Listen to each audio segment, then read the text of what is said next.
sainteté. L'univers crie sa majesté. Chantons gloire et puissance, force et louange. Merci pour votre présence à ce culte dominical. Que la grâce et la paix vous soient données de la part de notre Seigneur Jésus-Christ. Et nous allons prier pour que le Saint-Esprit nous parle encore ce matin. Que tu sortes de ces lieux avec une nouvelle parole, avec des nouvelles directives. Seigneur, merci. Parce que c'est toujours une joie pour nous, une joie renouvelée, de nous tenir dans ta glorieuse et merveilleuse présence pour écouter ta parole. Seigneur, Moïse avait tellement soif de cette parole qu'il a passé 40 jours dans ta présence pour recevoir de toi.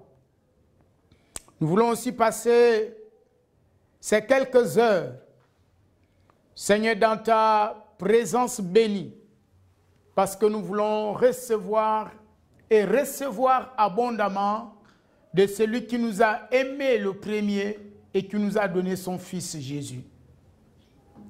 Saint-Esprit, merci pour ta présence. Tu ne passeras pas inaperçu ce matin. Tu parleras certainement à un homme et à une femme. Donne que ta révélation nous soit accordée. Parce que tu as dit, tu es pierre, sur cette pierre je bâtirai mon église. Et les portes de l'enfer ne prévaudront point contre elle. C'est sur les pieds de la révélation que tu bâtis nos vies. Merci de ce que tu vas encore bâtir quelqu'un en ce jour. Reçois toute la louange et la reconnaissance, Seigneur, au nom de Christ Jésus. Amen. Nous allons prendre nos Bibles dans l'Épître de Paul aux Romains, au chapitre 6. Nous lirons les versets 6 et les versets 7. Que dirons-nous donc? Demeurerions-nous dans le péché afin que la grâce abonde? Loin de là. Nous qui sommes morts au péché, comment vivrions-nous encore dans le péché? Ignorez-vous que nous tous qui avons été baptisés en Jésus-Christ, c'est en sa mort que nous avons été baptisés? Nous avons donc été ensevelis avec lui par le baptême en sa mort, afin que, comme Christ est ressuscité des morts par la gloire du Père, de même nous aussi nous marchons en nouveauté de vie. Ce matin, nous allons nous entretenir sur le thème « L'ensevelissement signifie une fin ». L'ensevelissement, c'est-à-dire l'enterrement, signifie une fin. F-I-N. C'est ça. Et nous allons comprendre la profondeur de ce thème en examinant ce chapitre 6 de l'Épître de Paul aux Romains. Nous sommes tous sur l'œuvre de Christ et surtout sur la mort de Jésus. Comme je nous le dis à chaque fois que le Seigneur me fait grâce d'intervenir, j'insiste sur le fait que une foi victorieuse est une foi qui a compris l'œuvre achevée de Christ.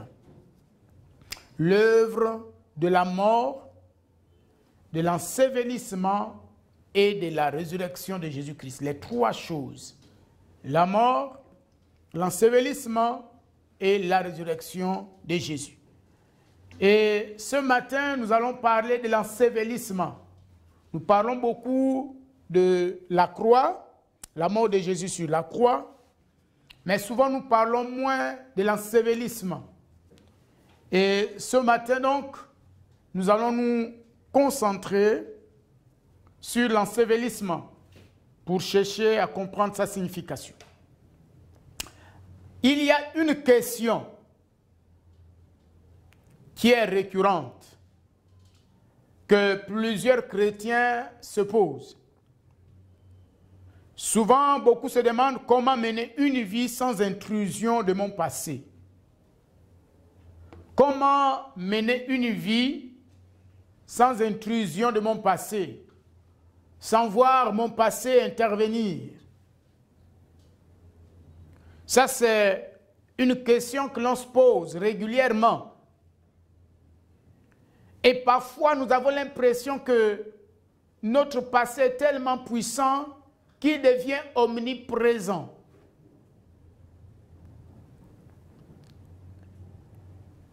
Alors, où se situe le problème? Quel est le problème? Est-ce que je ne me suis pas converti? Est-ce que je n'ai jamais renoncé aux œuvres des ténèbres? Pourquoi mon passé persiste-t-il? Nous allons essayer par la grâce de Dieu d'examiner les Écritures pour comprendre que ce n'est pas forcément un problème de conversion. Tu as certainement reçu Jésus-Christ comme Seigneur et Sauveur personnel. Mais c'est probablement un problème de compréhension. Un problème de profondeur dans la révélation de cette œuvre de Christ. Vous savez, le processus, quand on parle de la fin du premier Adam et de son activité, c'est un processus qui commence à la croix, là où Christ a été crucifié. Donc le premier Adam, sa nature a été crucifiée avec Christ. Parce qu'il faut comprendre que la mort de Christ n'est pas une mort individuelle ou personnelle. C'est une mort collective. Nous étions en Christ et nous sommes morts avec lui. Le monde était en Christ et le monde est mort avec Jésus. Donc c'est une mort collective. Nous avons tous été crucifiés avec lui. Mais ça, c'est la première étape du processus de la fin du règne du premier Adam. Et ce processus s'achève avec l'ensevelissement. Raison pour laquelle nous avons intitulé notre message « L'ensevelissement signifie une fin ». Signifie la fin. C'est la fin de tout. C'est la fin de tout. L'ensevelissement. Ça signifie que c'est la fin. Donc le processus, la fin donc, du règne du premier Adam, de la nature du premier Adam, a commencé à la croix pour s'achever à l'ensevelissement. Il faut que ça soit clair dans ton esprit. Il faut que ça soit clair dans ton esprit. Si Jésus serait resté seulement à la croix, voyez-vous, ben, il se serait décomposé, indisposé tout le monde. Mais on l'a pris, on l'a mis à la croix. Et il est revenu à la vie. La deuxième chose que tu dois comprendre, c'est que dans le dernier Adam, c'est Jésus. Et le dernier Adam, Jésus, a effacé tout ce qui était du premier Adam. Deux choses déjà. La finalité du processus de la fin du premier Adam, c'est l'ensevelissement, c'est la tombe, c'est le tombeau. Dès que Jésus a été mis dans le tombeau, dès qu'on a enlevé Joseph d'Arimathée, accompagné de Nicodème, ils sont allés voir Pilate. Ils ont demandé à prendre et enseveli le Seigneur. Pilate leur a donné l'autorisation. Ils ont amené le corps de Jésus, ils ont mis le corps de Jésus dans une tombe, dans un tombeau. Cet acte posé par ces hommes signifiait que c'était la fin du règne du premier Adam et du règne de sa nature. C'était la fin. C'était la fin. Et c'est la fin jusqu'à aujourd'hui. Et cela veut dire que le dernier Adam, Jésus, par cet acte d'ensevelissement de la mort et de l'ensevelissement, il a effacé tout ce qui était, tout ce qui représentait le premier Adam. Il a effacé. Ça veut dire que plus rien n'existe, il n'y a plus de traces. Qui parle de la présence, qui parle du règne du premier Adam. Tout ce qui constituait comme trace, comme signe, comme marque, tout a été effacé. Oh Dieu!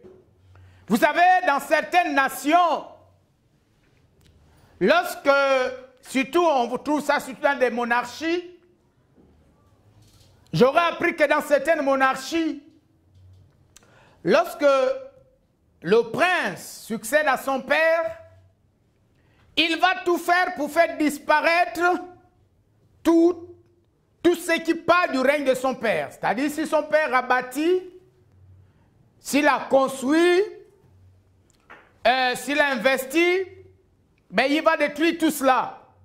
Parce qu'il faut que les traces de son père disparaissent totalement pour ne voir que ses réalisations. Mais ce que le Christ a fait, c'est plus que ça. Parce qu'effectivement, tu ne peux pas faire tout disparaître, sinon il faut tout reprendre à zéro.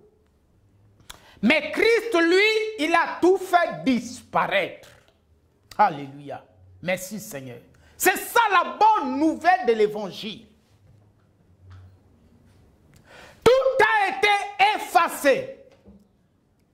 Or, la mort de Jésus a été une mort collective. Ça veut dire que toi, tu étais dans la mort de Jésus. Et si tu as été dans cette mort de Jésus, ça signifie que tu as été crucifié avec Christ. Et quand Christ a rendu l'esprit, tu as aussi rendu l'esprit avec Christ. Lorsqu'on a enlevé Christ à la croix pour l'ensevelir, toi aussi tu as été enlevé à la croix avec Christ et tu as été enseveli avec Christ. Oh Dieu! Donc ça veut dire que toutes les traces de ton passé sont passées par la crucifixion. Tout est passé par la crucifixion. D'abord le péché qui constituait le véhicule de la mort, qui activait la mort, qui constituait la force et la puissance de la mort. Il a été enseveli. Et puisque tu as été enseveli, ton passé a été enseveli. Ton passé a été enterré avec Jésus.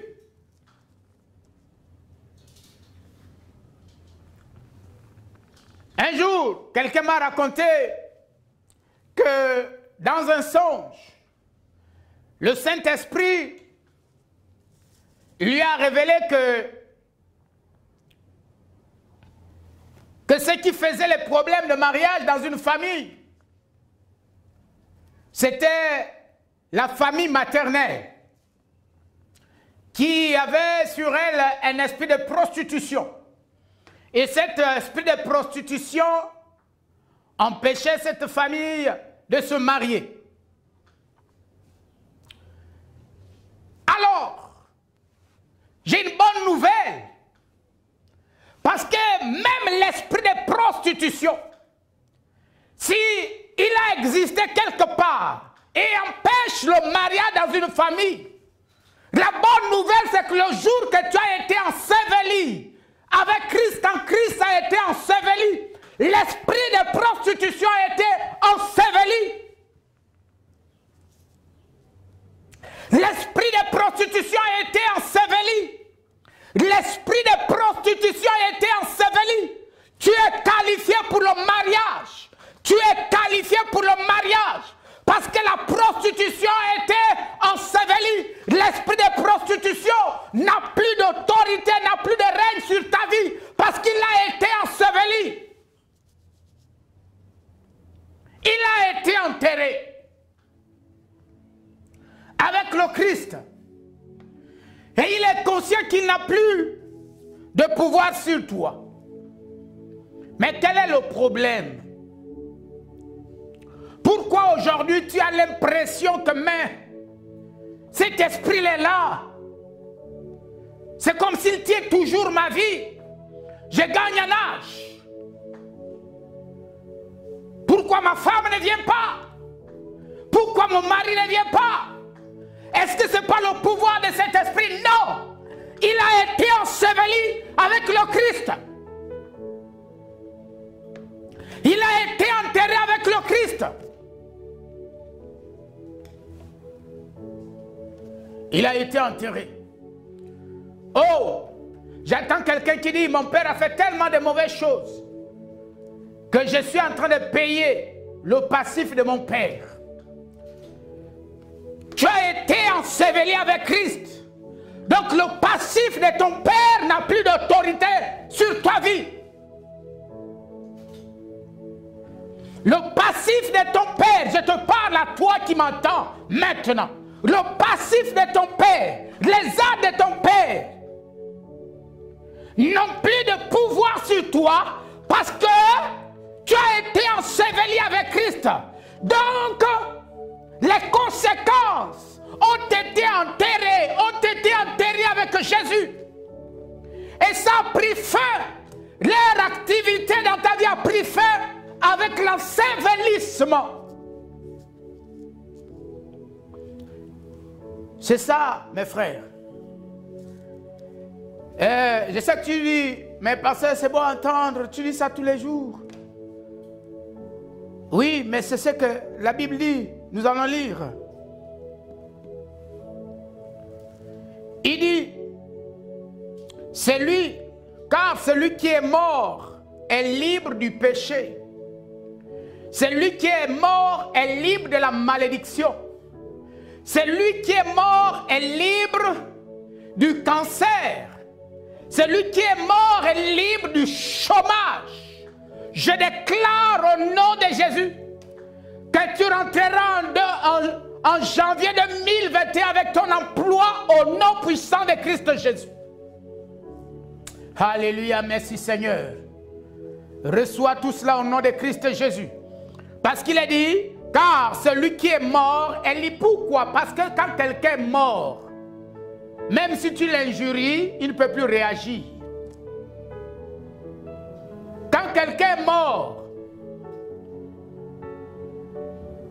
il ne peut plus convoiter quoi que ce soit. Il ne peut même plus tuer quelqu'un. Il ne peut plus exprimer ses désirs pour telle ou telle chose. Parce qu'il est mort. Parce qu'il est mort. Et toi, la Bible dit que tu es mort avec Jésus. Mais quel est le problème? Nous allons terminer en regardant le problème. Pourquoi aujourd'hui nous n'avons pas la révélation de la mort, bien qu'on nous parle de la mort? Nous allons lire le verset 4.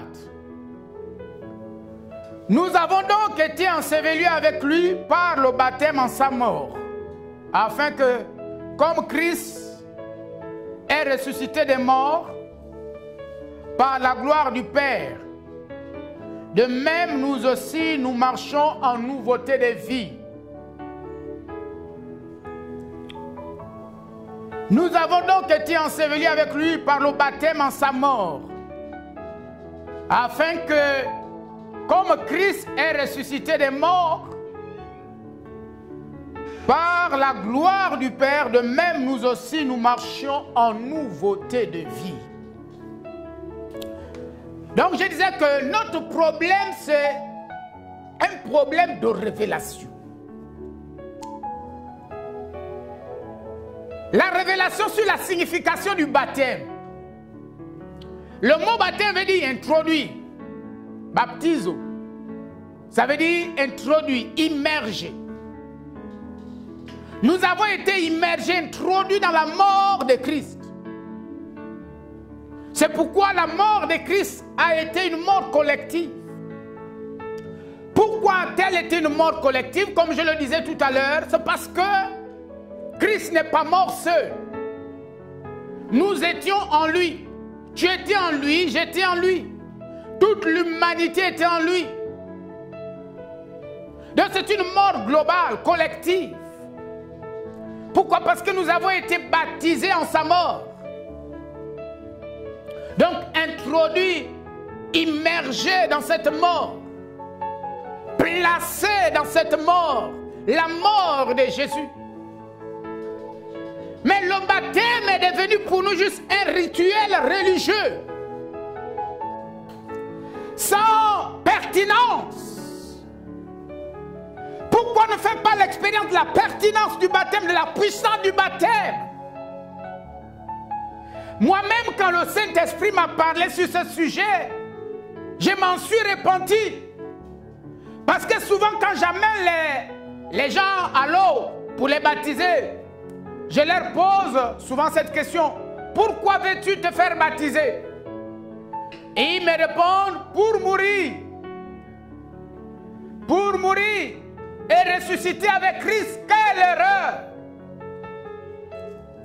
Donc, il veut dire que j'étais vivant jusqu'au moment où je vais te plonger, j'étais encore vivant.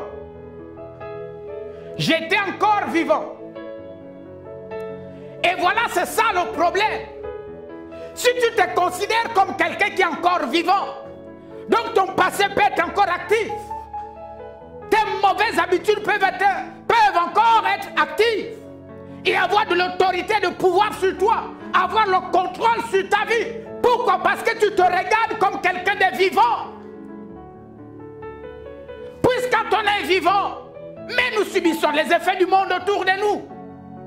Nous ressentons les effets du monde autour de nous. Mais quand quelqu'un est mort, même si vous criez, il reste imperturbable, il ne bouge pas. Même si tu es bien vêtu, ça ne représente rien pour lui. D'abord, il ne sait même pas que tu es vêtu. Et que tu es vêtu de la bonne manière parce qu'il est mort. Mais si tu es vivant et que quelqu'un est bien vêtu devant toi, non seulement tu vas apprécier, mais tu pourras même convoiter ses vêtements. Si quelqu'un crie, tu vas réagir. Voilà notre problème. C'est que nous nous regardons toujours comme des personnes qui sont vivantes. Et donc même la déclaration que nous faisons prouve la signification que nous avons de nous-mêmes, le regard que nous avons de nous-mêmes, la considération que nous avons de nous-mêmes. Tu te regardes, tu te considères, tu t'interprètes comme quelqu'un qui est vivant. C'est pourquoi le monde peut encore te séduire, peut encore t'émerveiller, parce que quand quelqu'un est vivant, nous sommes émerveillés par ce qui se passe autour de nous. Ça crée en nous toutes sortes d'émotions, positives ou négatives, toutes sortes de réactions bonnes ou mauvaises, parce que nous sommes vivants. Mais lorsqu'on est mort, il n'y a plus de relation. Il n'y a plus de relation. C'est une rupture totale et définitive. C'est pourquoi Paul prend cette image, qui est une image universelle, l'image de la mort, pour comprendre la profondeur de l'acte posé par Jésus. Et Paul parle de façon inclusive. Regardez ce que Paul ici, écoutez ce que Paul nous dit ici.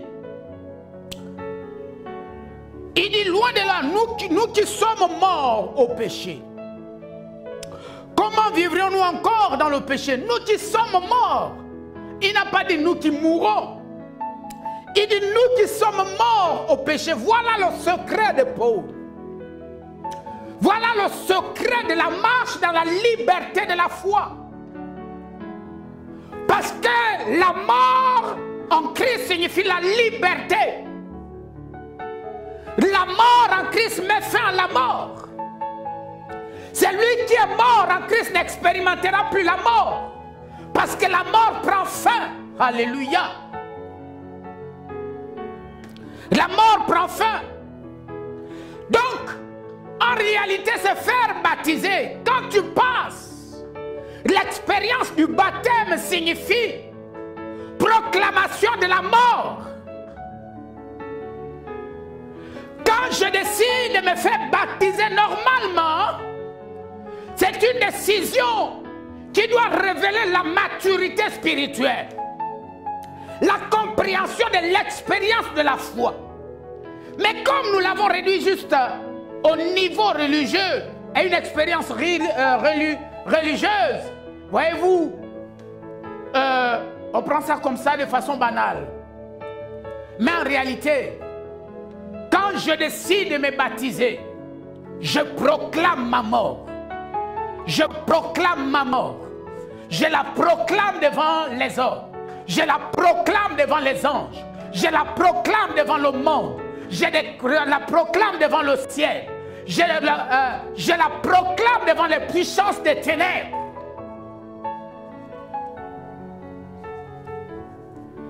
Donc, voilà le secret de ta victoire. Comment tu te considères? Comment tu te regardes? Est-ce que tu te regardes comme quelqu'un de mort? Est-ce que la mort est une réalité pour toi? Est-ce que la mort est devenue une expérience dans ta vie? La mort en Christ, c'est qui te rend insensible. Parce que c'est lorsque tu as la révélation de ta mort avec le Christ que finalement ton passé perd son impact sur toi. D'ailleurs, le Saint-Esprit m'a amené à comprendre que ce que tu vis là, c'est pas que... Souvent ce que nous vivons, c'est pas que ces forces sont en nous.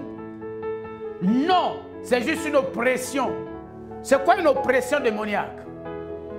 Une oppression démoniaque, ça veut seulement dire que les esprits sont à l'extérieur. Ils ne sont pas en nous, ils sont à l'extérieur. Et nous ressentons leur présence.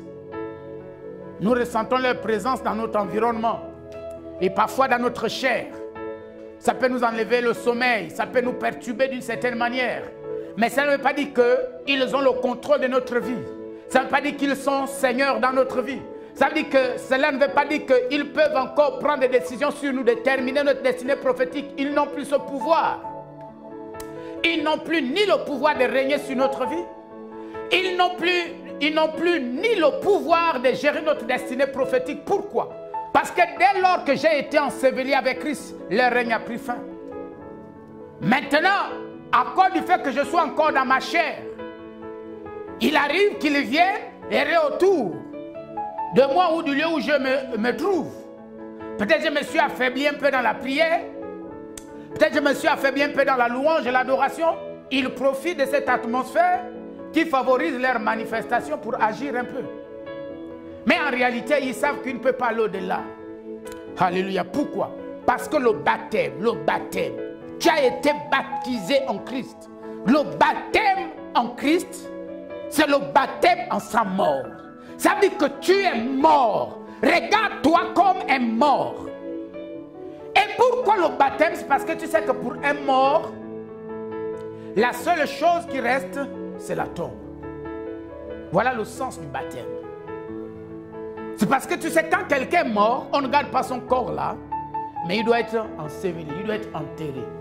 Raison pour laquelle tu décides de passer par les eaux de baptême pour déclarer que tu es mort. Deuxièmement, pour déclarer que puisque je suis mort, le seul acte qui doit être posé, la seule chose qui me reste à faire, c'est d'aller dans une tombe pour être enterré.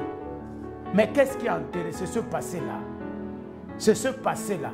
Un jour, un frère m'a dit, à Franceville, j'étais allé animer un séminaire, et en marchant dans la ville, je suis allé dans une boutique acheter un peu de crédit pour mon téléphone, et là, j'ai croisé un frère.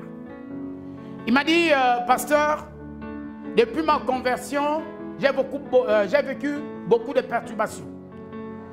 Mais je suis sûr d'une chose, c'est que lorsque je passerai par les eaux de baptême, je crois que tous ces attaques que j'ai subies par-ci, par-là, que j'ai vues, vont disparaître totalement le jour que je passerai par les eaux de baptême. Je crois que ce frère, je ne sais pas s'il comprenait la profondeur, mais ce qu'il déclarait, c'était ça, c'est ça l'évangile. Effectivement, le frère va me dire plus tard, on va se croiser, il dit, pasteur, vous vous souvenez de moi? Je dis oui.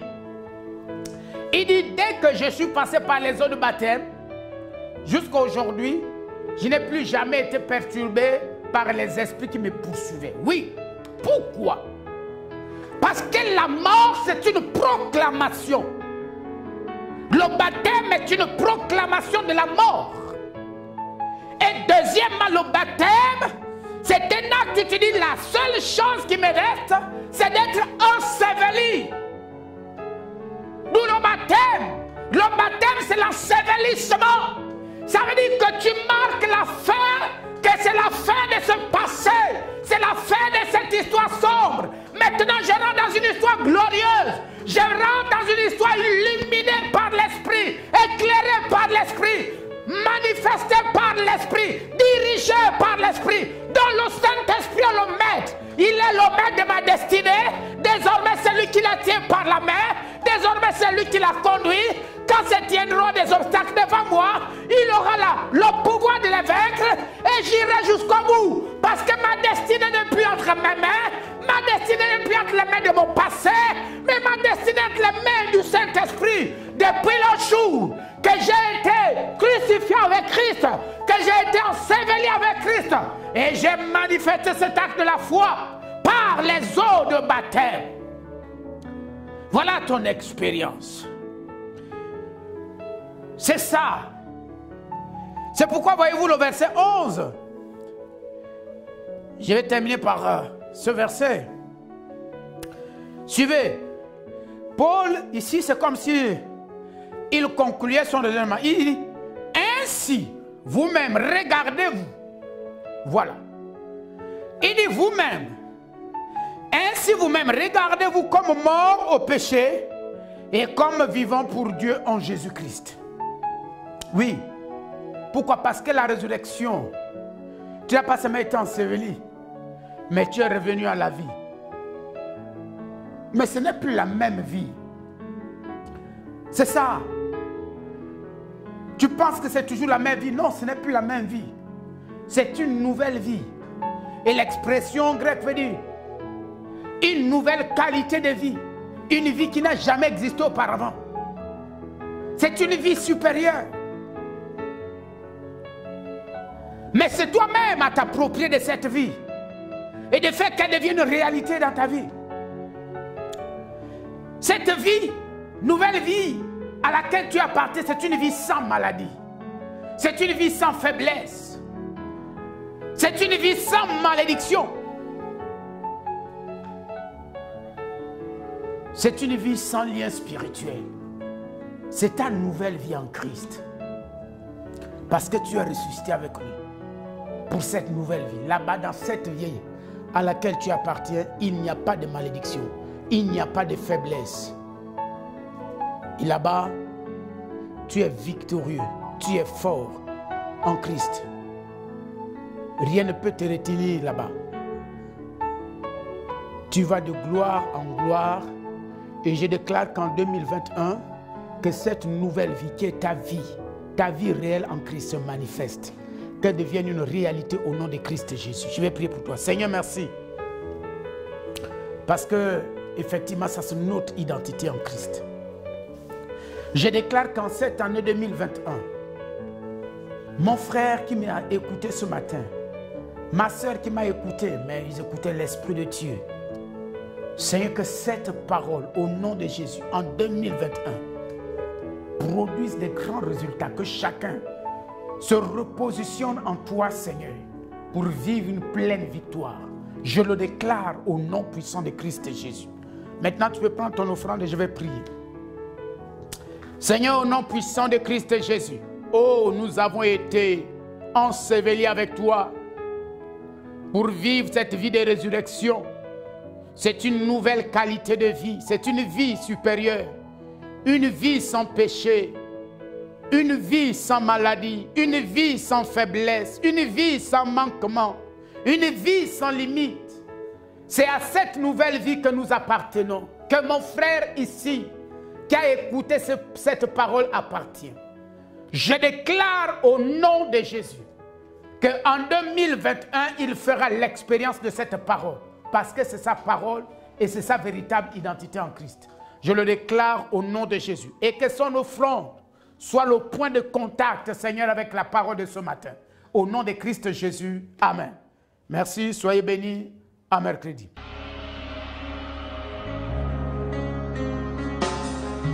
Tous les anges s'asseyent.